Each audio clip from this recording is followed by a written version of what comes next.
Part 1. The night it all fell apart. The argument had started over something small, as it usually did. Maybe it was the pile of unopened bills on the counter, or the toys scattered across the living room floor. Or perhaps it was the exhausted look in his eyes, a look she hadn't seen the day they exchanged vows. He slammed the door to their tiny apartment, cutting her off mid-sentence. "I can't do this anymore, Maria," he said, his voice low but sharp, the words slicing through her like glass. Their son, only 6 months old, stirred in her arms, whimpering at the rising tension. "Can't do what?" she shot back, keeping her voice steady even though her hands trembled. "Be a father? A husband? Life is hard for both of us, James. But we're supposed to get through it together." James turned, his face a mask of frustration. "Together? I'm the only one working. I'm the one paying for everything while you sit here day after day with the baby." She blinked, stunned by the venom in his words. "Sitting here?" she echoed. "Do you think taking care of a newborn is sitting?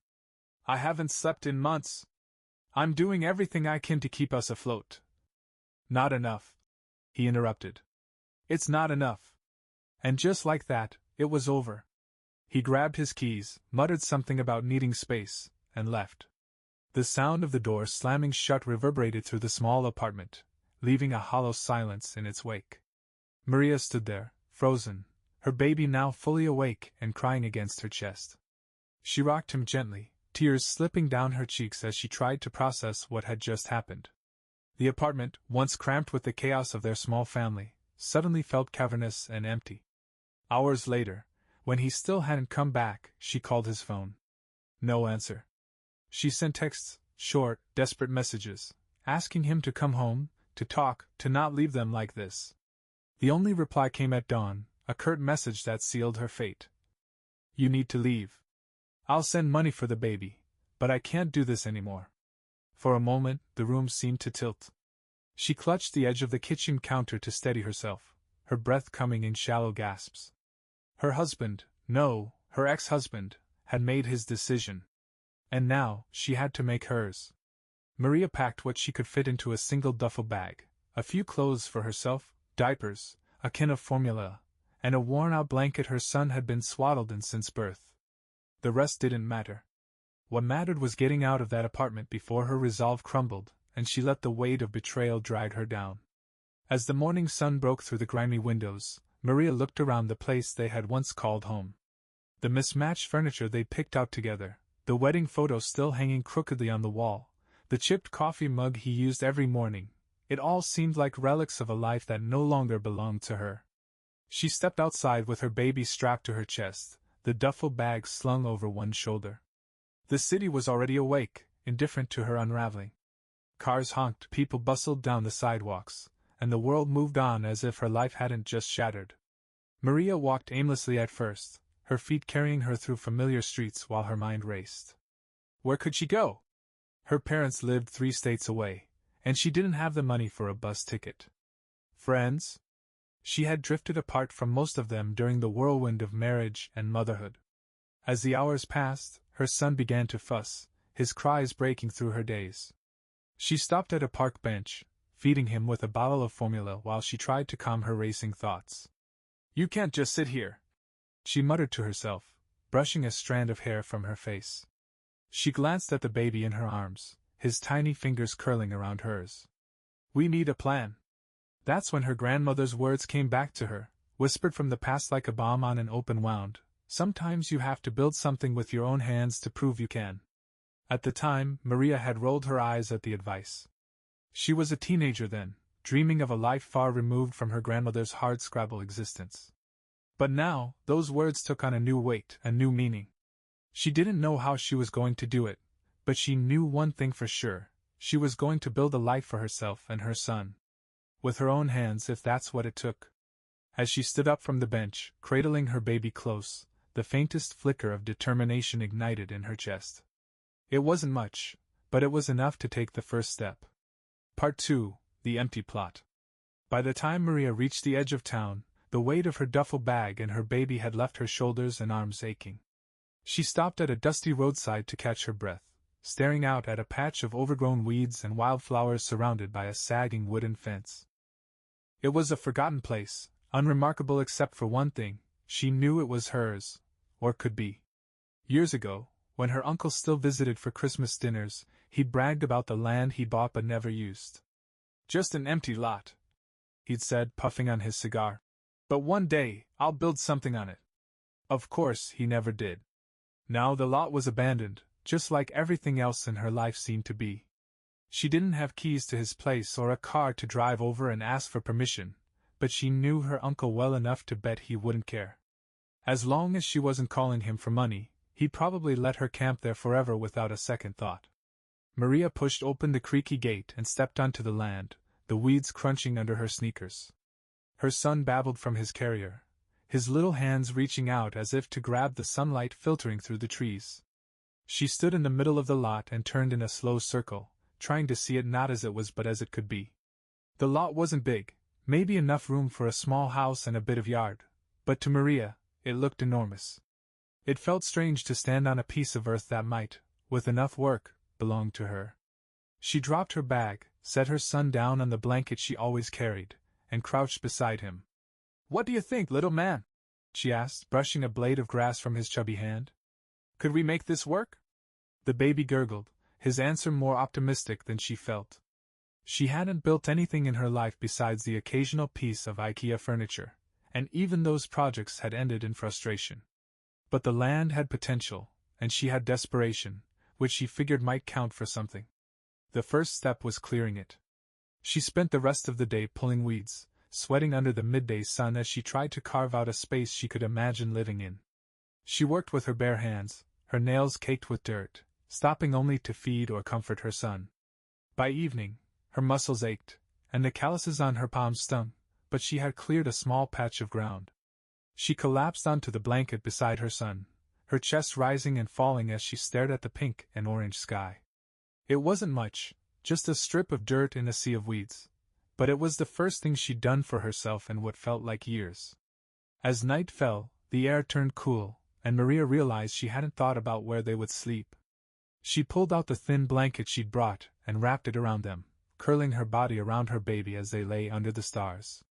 She tried not to think about how vulnerable they were, exposed on an empty lot with nothing to shield them from the night. The sounds of crickets filled the air, mingling with her son's soft breaths as he slept against her chest. Maria's eyes stung with exhaustion and unshed tears, but she kept staring at the sky, tracing constellations she couldn't name. Tomorrow, she thought. Tomorrow I'll figure it out. But morning brought a rude awakening. A neighbor, a wiry man with sun-weathered skin, stood by the gate, hands on his hips as he squinted at her. "You planning on staying here?"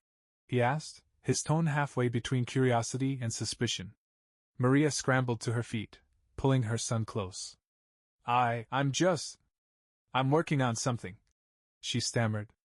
The man raised an eyebrow, glancing at the patch of cleared dirt and the pile of weeds she'd pulled. "Doesn't look like much," he said, then nodded toward the lot. "This yours?" "My uncle's," she said quickly. He said I could use it." The man considered her for a moment, then shrugged. "Well, you're gonna need more than just a cleared patch of dirt if you plan on staying here. You need tools, supplies." Maria flushed. "I know," she said, though she didn't. He nodded again, his expression softening. "There's an old hardware store 2 blocks down. Sometimes they throw out stuff that's still good. Might be worth a look." With that, he turned and walked off, leaving Maria standing in the lot, clutching her son and feeling a strange mix of embarrassment and gratitude. That afternoon, she found the store he mentioned and scavenged what she could: a broken hammer, a bucket of mismatched nails, and a few planks of warped wood. It wasn't much, but as she carried the supplies back to the lot, she felt a flicker of hope. The lot wasn't just an empty patch of land anymore. It was the beginning of something, a place where she could build, not just a shelter, but a life for her and her son. The work ahead felt impossible, but Maria clung to her grandmother's words: sometimes you have to build something with your own hands to prove you can. She didn't know if she could, but she knew one thing: she was going to try. Part 3. Learning by doing. The first day Maria tried to build a wall, she realized just how much she didn't know. She'd spent hours hammering together planks she'd scavenged from the hardware store, only to watch the whole structure collapse with a groan the moment she stepped back to admire her work. Her son giggled from his spot on the blanket, as if mocking her effort. "Laugh it up, little man," she muttered, wiping sweat from her brow. "Maybe next time you can help me hold the hammer."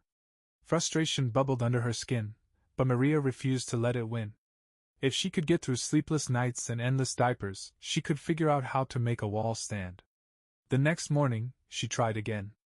This time, she borrowed an old level from the neighbor who had pointed her to the hardware store. His name was Pete, and he had the gruff demeanor of someone who had seen too much but still cared enough to help. "This thing's older than dirt," he said, handing her the tool. "But it'll do the job. Just make sure your frame is square before you start hammering. And for the love of God, use more nails." Maria listened carefully, nodding like a student eager to impress a strict teacher. She spent the rest of the day measuring, leveling, and reassembling the planks, muttering a silent prayer as she hammered the final nail into place. When she stepped back, the wall stood firm. "Ha!" she said, throwing her arms in the air. Her son clapped his tiny hands, clearly more impressed by her enthusiasm than the wall itself. The sense of accomplishment was intoxicating, but Maria quickly learned that building a house was less about big victories and more about a series of small, frustrating steps. The next challenge was the roof, or at least what she hoped would someday be a roof. She scavenged more wood, balancing the planks precariously on an old bicycle she'd found in the weeds, and spent hours trying to figure out how to create a sturdy frame. By mid-afternoon, she was sweating under the sun, struggling to hold a beam in place while simultaneously reaching for the hammer she'd dropped. She almost didn't hear the voice behind her. "Need a hand?" Maria turned to see a woman with a baby on her hip and a mischievous grin on her face. Her name was Sarah, and as it turned out, she was also a single mother who lived just a few blocks away. "You building this all by yourself?" Sarah asked, eyeing the half-finished wall and the pile of wood. "Trying to," Maria said, her voice tinged with both pride and exhaustion. "Well," Sarah said, setting her baby down beside Maria's son. "Let me help. I've never built anything before, but I'm pretty good at following directions." Together, they managed to get the frame of the roof in place. Sarah wasn't kidding about being good at following directions. She worked quickly and efficiently, her humor lightening the mood whenever Maria started to feel overwhelmed. "You know," Sarah said as they hammered the final beam into place, "this is the kind of thing you see on one of those inspirational talk shows. Single mom builds dream home with grit and determination.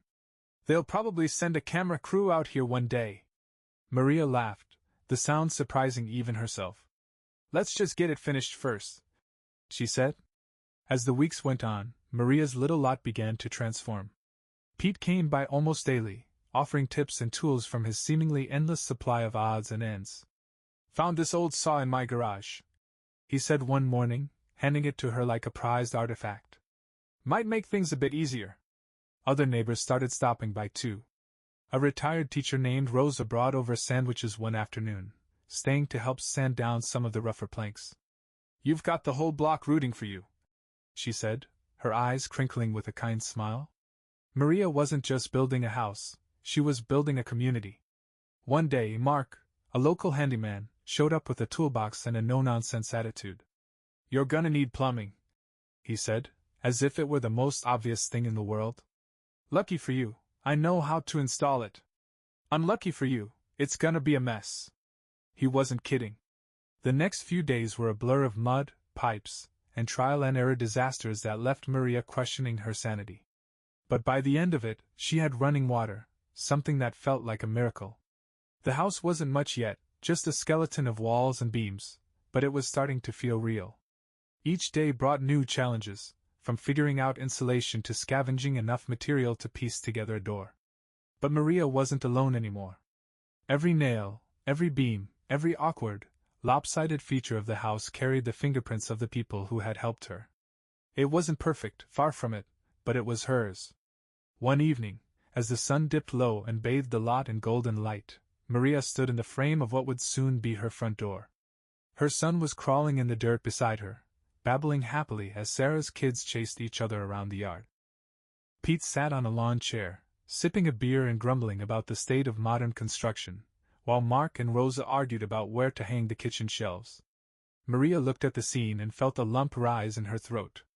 She had set out to build a house, but somewhere along the way, she had built something much more important. And the best part?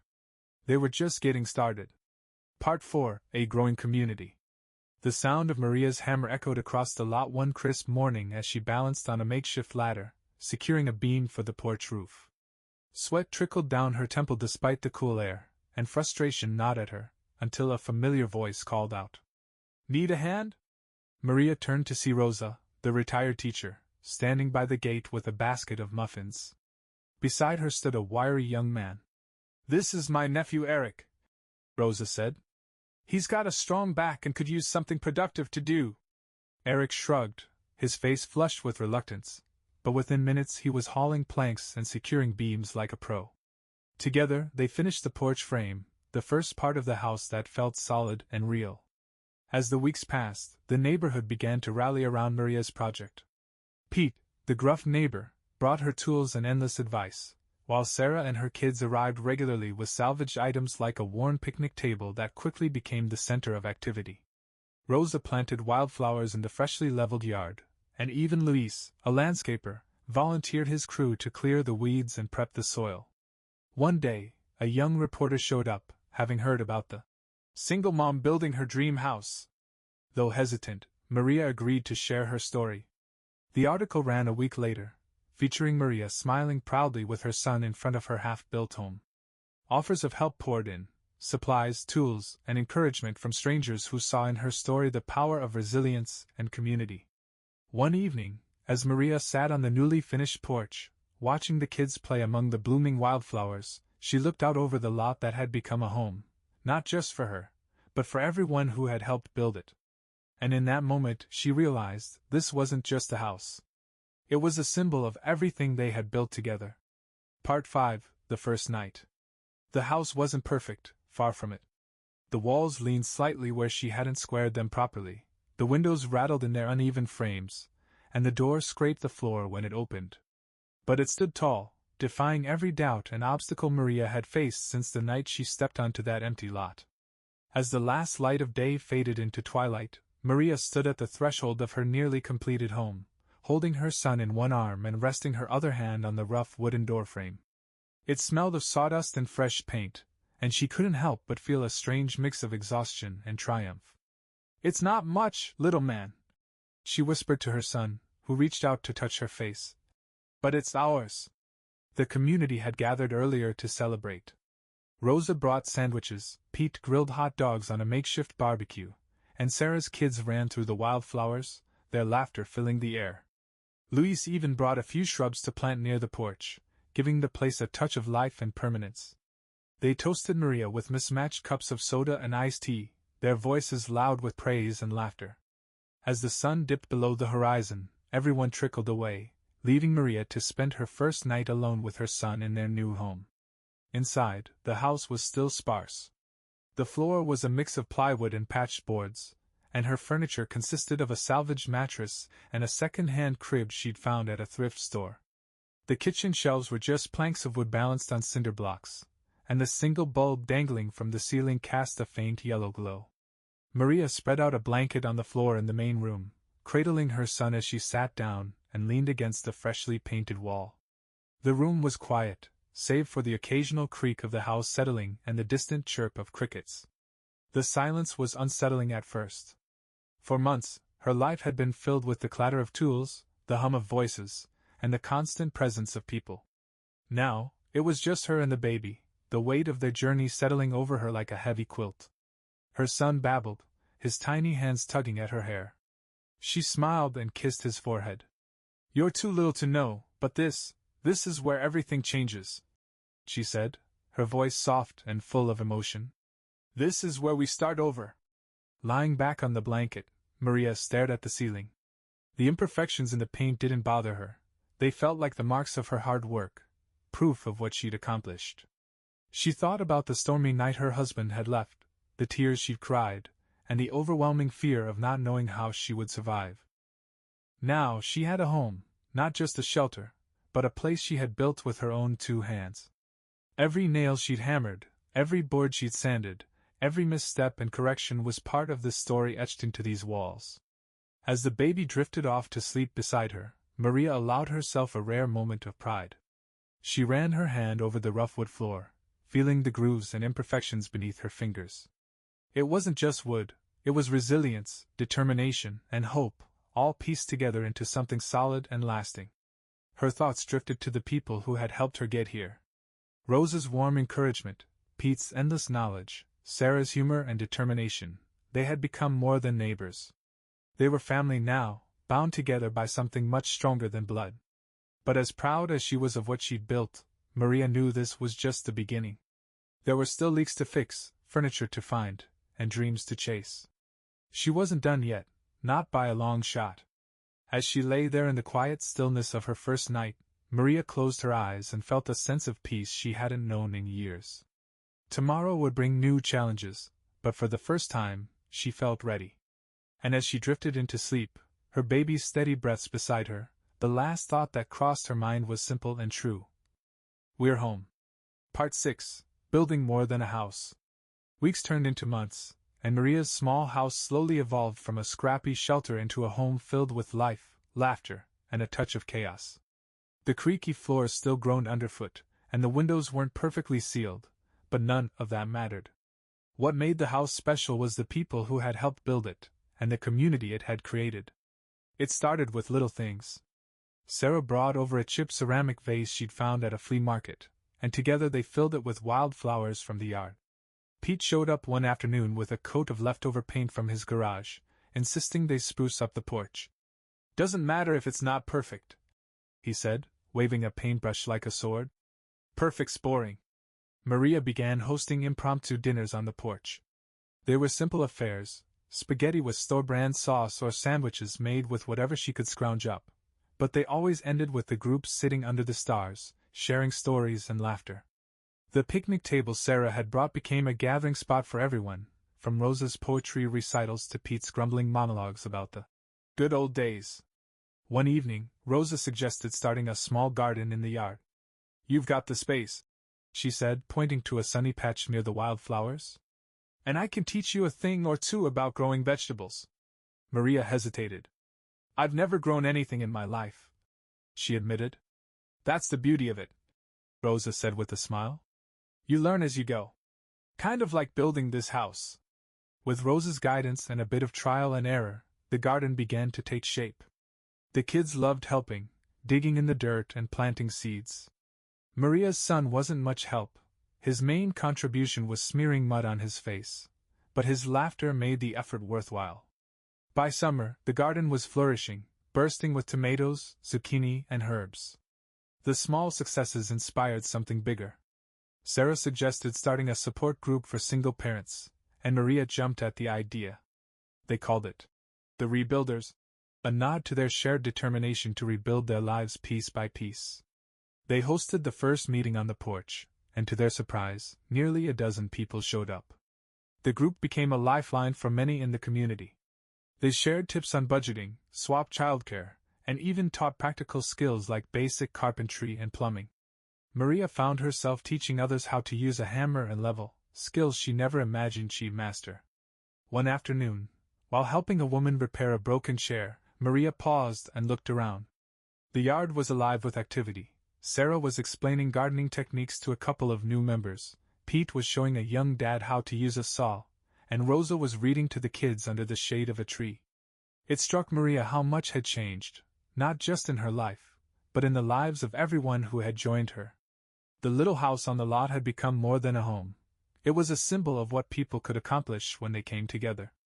One day, the reporter who had written the original article returned, curious to see how things had progressed.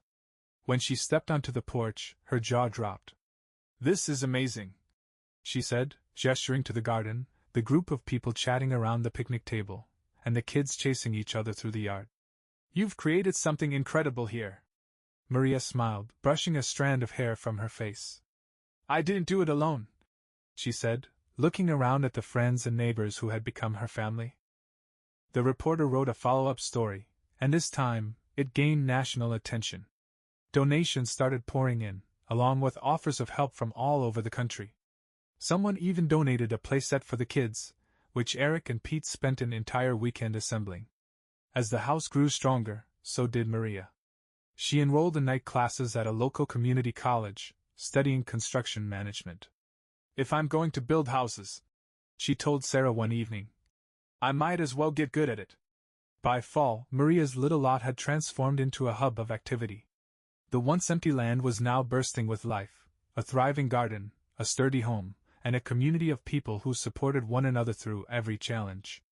One crisp evening, as the group gathered around a fire pit in the yard, Maria stood quietly, watching her son toddle toward her with a wide grin. She scooped him up and kissed his cheek, her heart full.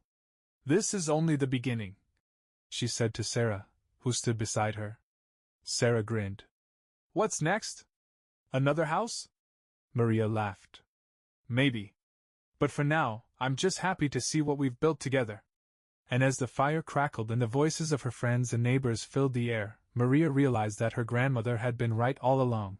When you build something with your own hands, it's not just a structure, it's a testament to your strength, your determination, and the people who believe in you. This house wasn't just her story anymore. It was theirs.